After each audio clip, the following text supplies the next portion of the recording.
जय श्री कृष्ण। 12वां अध्याय परीक्षित का जन्म। शौनक जी ने कहा, अश्वत्थामा ने जो अत्यंत तेजस्वी ब्रह्मास्त्र चलाया था उससे उत्तरा का गर्भ नष्ट हो गया था, परंतु भगवान ने उसे पुनः जीवित कर दिया। उस गर्भ से पैदा हुए महाज्ञानी महात्मा परीक्षित के, जिन्हें सुखदेव जी ने ज्ञानोपदेश दिया था, जन्म कर्म मृत्यु और उसके बाद जो गति उन्हें प्राप्त हुई वह सब यदि आप ठीक समझें तो कहें। हम लोग बड़ी श्रद्धा के साथ सुनना चाहते हैं। सूत जी ने कहा, धर्मराज युधिष्ठिर अपनी प्रजा को प्रसन्न रखते हुए पिता के समान उसका पालन करने लगे। भगवान श्री कृष्ण के चरण कमलों के सेवन से वे समस्त भोगों से निःस्पृह हो गए थे। शौनकादि ऋषियों, उनके पास अतुल संपत्ति थी। उन्होंने बड़े बड़े यज्ञ किए थे तथा उनके फलस्वरूप श्रेष्ठ लोगों का अधिकार प्राप्त किया था। उनकी रानियां और भाई अनुकूल थे। सारी पृथ्वी उनकी थी। वे जम्बूद्वीप के स्वामी थे और उनकी कीर्ति स्वर्ग तक फैली हुई थी। उनके पास भोग की ऐसी सामग्री थी जिसके लिए देवता लोग भी ललायित रहते थे, परंतु जैसे भूखे मनुष्य को भोजन के अतिरिक्त दूसरे पदार्थ नहीं सुहाते, वैसे ही उन्हें भगवान के सिवा दूसरी कोई वस्तु सुख नहीं देती थी। शौनक जी, उत्तरा के गर्भ में स्थित वह वीर शिशु परीक्षित जब अश्वत्थामा के ब्रह्मास्त्र के तेज से जलने लगा, तब उसने देखा कि उसकी आंखों के सामने एक ज्योतिर्मय पुरुष है। वह देखने में तो अंगूठे भर का है, परंतु उसका स्वरूप बहुत ही निर्मल है। अत्यंत सुंदर श्याम शरीर है। बिजली के समान चमकता हुआ पीताम्बर धारण किए हुए है। सिर पर सोने का मुकुट झिलमिला रहा है। उस निर्विकार पुरुष के बड़ी ही सुंदर लंबी लंबी 4 भुजाएं हैं। कानों में तपाए हुए स्वर्ण के सुंदर कुंडल है। आँखों में लालिमा है। हाथ में लूके के समान जलती हुई गदा लेकर उसे बार बार घुमाता जा रहा है और स्वयं शिशु के चारों ओर घूम रहा है।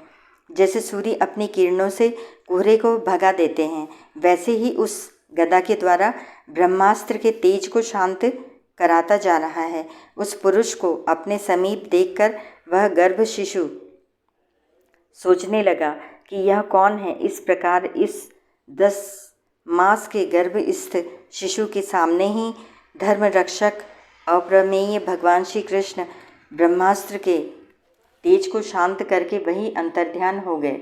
तदंतर अनुकूल ग्रहों के उदय से युक्त समस्त सद्गुणों को विकसित करने वाले शुभ समय में पांडु के वंशधर परीक्षित का जन्म हुआ।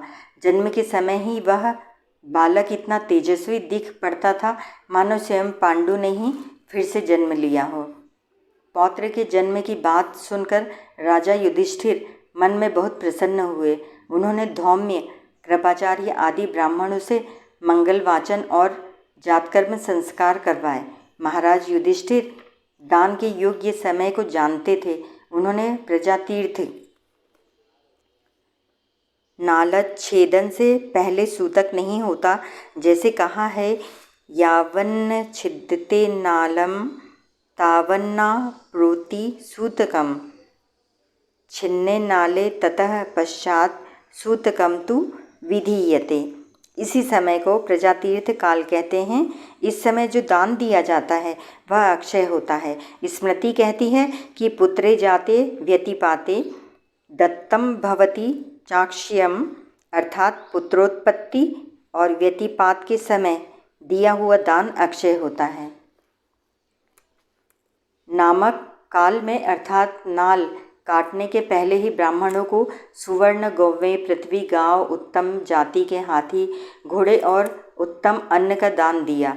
ब्राह्मणों ने संतुष्ट होकर अत्यंत विनयी युधिष्ठिर से कहा, पुरुवंश शिरोमणि काल की दुर्निवार गति से यह पवित्र पुरुवंश मिटना ही चाहता था, परंतु तुम लोगों पर कृपा करके भगवान विष्णु ने यह बालक देकर इसकी रक्षा कर दी, इसीलिए इसका नाम विष्णुरात होगा।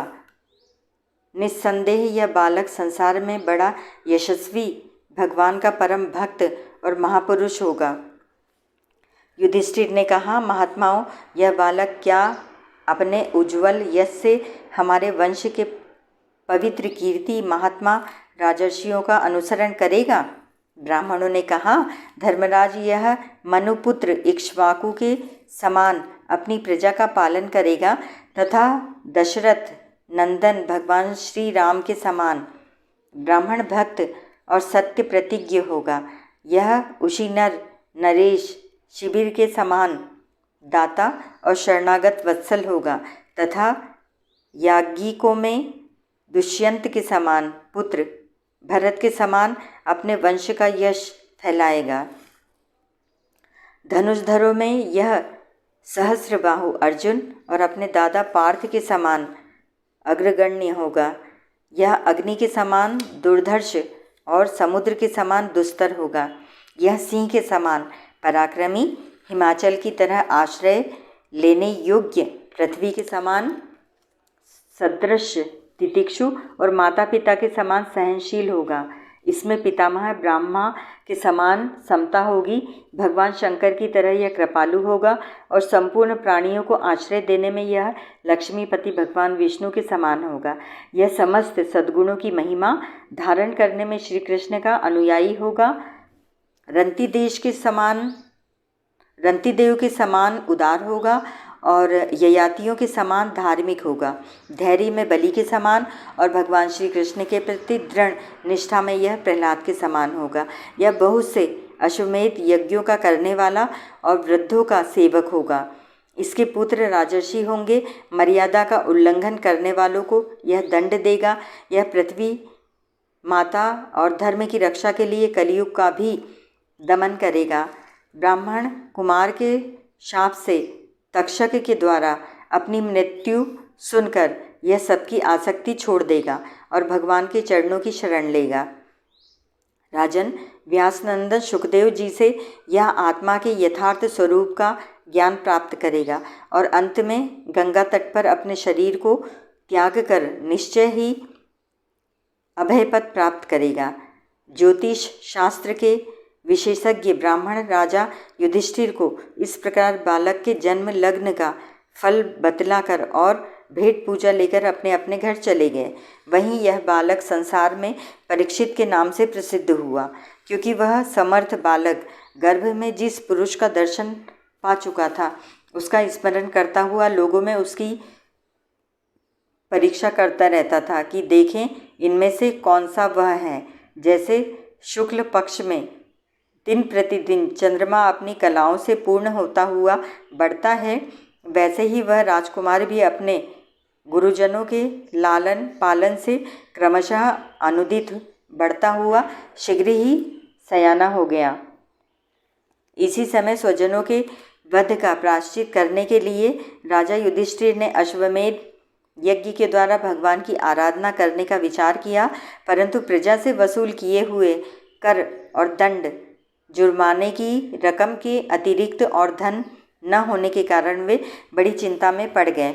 उनका अभिप्राय समझकर भगवान श्री कृष्ण की प्रेरणा से उनके भाई उत्तर दिशा में राजा मरुत और ब्राह्मणों द्वारा छोड़ा हुआ पूर्व काल में महाराज मरुत ने ऐसा यज्ञ किया था जिसमें सभी पात्र सुवर्ण के थे। यज्ञ समाप्त हो जाने पर उन्होंने वे पात्र उत्तर दिशा में फिकवा दिए थे। उन्होंने ब्राह्मणों को भी इतना धन दिया कि वे उसे ले जा न सके। वे भी उसे उत्तर दिशा में ही छोड़कर चले आए।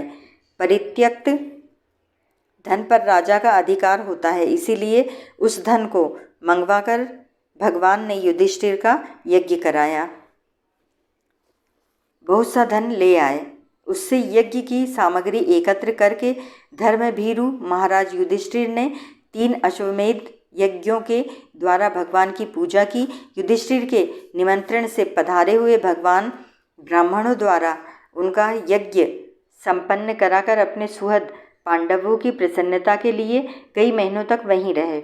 शौनक जी इसके बाद भाइयों सहित राजा युधिष्ठिर और द्रौपदी से अनुमति लेकर अर्जुन के साथ यदुवंश शिरोमणि यदुवंशियों से घिरे हुए भगवान श्री कृष्ण के द्वारका के लिए प्रस्थान किया।